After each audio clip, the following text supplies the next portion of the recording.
নমস্কার বন্ধুরা, চম্পাস কিচেনে সবাইকে স্বাগত জানাই। আজকের রেসিপি হচ্ছে চিংড়ি মাছ দিয়ে শোলা কচুর ঝোল। ঘরে থাকা মশলা ইউজ করেই সুস্বাদু এই রান্নাটা আমি কি করে করি, চলো তার রেসিপিটা চটপট দেখে নেওয়া যাক।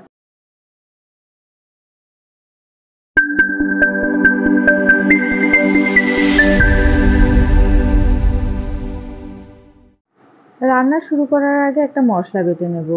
মিক্সিং জারে দিলাম 3টে কাঁচা লঙ্কা আর 2 কোয়া রসুন, একটা বড় সাইজের টমেটো কুচনো আর পেঁয়াজ কুচনো দিয়ে দিচ্ছি। সামান্য জল দিয়ে এবারে মশলাটাকে বেটে নেব। যে কোনো রান্না করার আগে যদি মশলা রেডি করে রাখা যায় তাহলে দেখবে ফটাফট কিন্তু রান্নাটা হয়ে যায়। মশলা বেটে নিয়েছি, এবারে গ্যাস জ্বালিয়ে একটা কড়াই গরমে বসাচ্ছি। কড়াই ভালো করে গরম হয়ে গেলে দিয়ে দিচ্ছি এবারে 1 টেবিল স্পুন রিফাইন্ড অয়েল। গরম তেলে সামান্য লবণ আর হলুদ গুঁড়ো দিচ্ছি।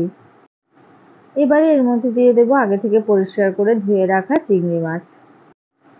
লো ফ্লেমে 30 থেকে 40 সেকেন্ড নাড়াচাড়া করে মাছগুলোকে ভেজে নেব। খুব বেশি সময় ধরে চিংড়ি মাছ কিন্তু কখনোই ভাজবে না, এতে করে মাছগুলো শক্ত হয়ে যাবে আর খেতে ভালো লাগবে না। মাছ ভাজা হয়ে গেছে, এগুলোকে একটা বাটিতে নামিয়ে রেখে দিচ্ছি। ওই কড়াইতে আরও কিছুটা পরিমাণ তেল দিয়ে দিলাম। আমি রিফাইন্ড অয়েলে রান্নাটা করছি, তবে তোমরা চাইলে সর্ষের তেলেও করতে পারো। আগে থেকে সামান্য নুন আর হলুদ দিয়ে ছোলা কচু আর আলুগুলোকে ভাপিয়ে নিয়েছি, এগুলোকে এবারে ভেজে নেব। একটুখানি তেলের মধ্যে নাড়াচাড়া করে নিয়ে দিয়ে দিচ্ছি 1/2 টিস্পুন লবণ আর হলুদ গুঁড়ো। এবারে মোটামুটি 2 থেকে 3 মিনিট সময় নিয়ে গ্যাসের আঁচটা মিডিয়াম টু লোতে রেখে লাল লাল করে এগুলোকে ভাজতে হবে।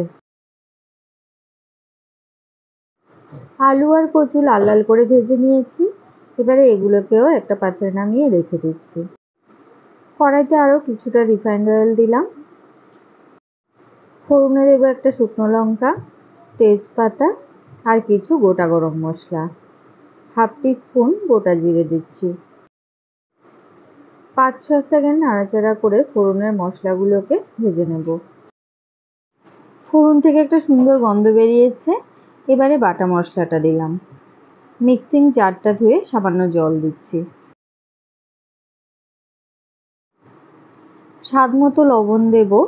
1 টিস্পুন লবণ দিলাম, 1/2 টিস্পুন হলুদ গুঁড়ো, 1/2 টিস্পুন কাশ্মীরি লঙ্কা গুঁড়ো, 1 টিস্পুন জিরে গুঁড়ো আর 1/2 টিস্পুন ধনে গুঁড়ো।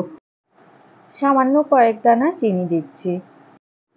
সামান্য কয়েক দানা চিনি টমেটোর টক ভাবটাকে ব্যালেন্স করবে, তবে রান্নার মধ্যে কিন্তু মিষ্টতা নিয়ে আসবে না, জাস্ট একটা সুন্দর ব্যালেন্স হবে।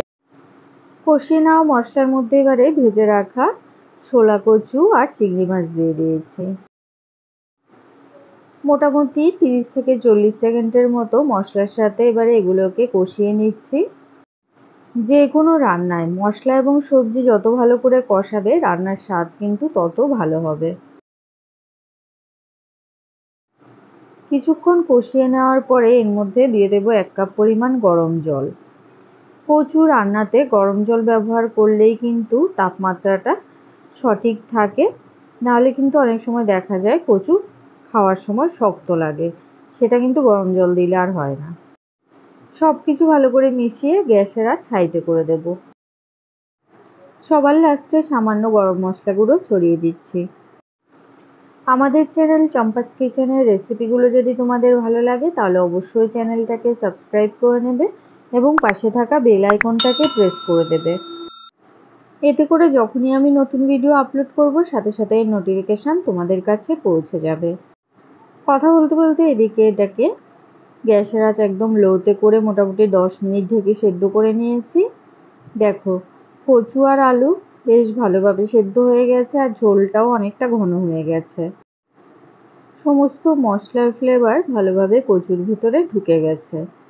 এই সময় গ্যাসের আঁচটা অফ করে দেব। যখন দেখবে ঝোলের চারধারে এভাবে তেল ভেসে উঠেছে তখন বুঝবে রান্নাটা হয়ে গেছে। রেসিপিটা কেমন লাগলো অবশ্যই কমেন্ট করে জানাবে। ভালো লাগলে লাইক করবে আর তোমার বন্ধুদের সাথে ভিডিওটাকে শেয়ার করতে কিন্তু একদম ভুলবে না। এতক্ষণ আমার পাশে থেকে ভিডিওটা দেখার জন্য অনেক অনেক ধন্যবাদ। ভালো থাকবে, সুস্থ থাকবে। পরের ভিডিওতে আবার দেখা হবে। বাই।